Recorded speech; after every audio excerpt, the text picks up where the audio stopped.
Azərbaycan əsilli insanlara kömək olacaq. Bilirsiniz ki, mən uzun müddət uzaq məsafələrə qaçmışam. Çox vaxt İnşaatçılar metrosunun aşağısında Məhsul stadionunda qaçırdım.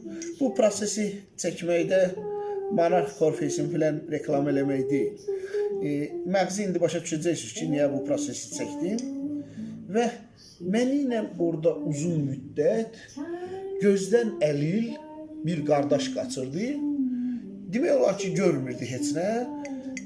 Birlikdə biz gəlib o stadionun qaçılan hissəsinə daxil olurduq. Yəni o zolağa ki, daxil olduq. O həmişə məndən indi 20 kuruq qaçırdıq, 10 kuruq qaçırdıq, nə qədər qaçırdıq. Hansı məsafəyə qaçmağımızdan asılı olmayaraq həmişə məndən öndə gəlirdi. Yəni mənim ona yazdığım gəlmək filan söhbəti yox idi ya.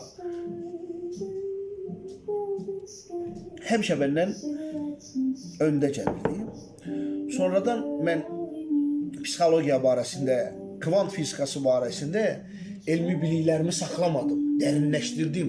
Bu prosesi, bu yaşadığımız oyunu, dekoru dərk eləməyə çalışdım ki, mənim fiziki imkanlarım ondan geri qalmırdı. Yazıya ki, mən görürəm, amma o gözdən əlil ola, həmişə məndən öndə gəlirdi. Bu baş, beyin elə bir kvant kompüteridir ki, bayaq söylədiyimə qüvvət, məkan və zamanın nə olduğunu hələ də tam dərk elə bilməyiblər. Aç Nobel mükafatı alan filan laureatları oxu, dərk görəcəksən. Tixo yediş, dальше budiş. Bax, köhnə misallar var, sakit gedərsən, uzaq gedərsən. Bütün bilgilər, elm onların altında gizlənib. Tixo yediş, dальше budiş. Bax, həmən o gözdən əlil qardaşımız emal eləmirdi informasiyanı. Ora kalabalıq olurdu, Məhsul stadionun ətrafı, insanlar gəzməyə də gəlirdi, tələbələr, qadınlar, qızlar, oğlanlar. Və sən qaçdıqca bu kvant kompüteri informasiya emal edir.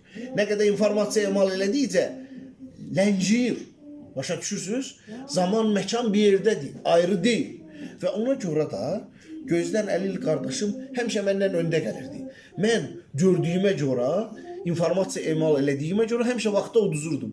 Bütün həyatımız da aynen böylədir. Bu qədər.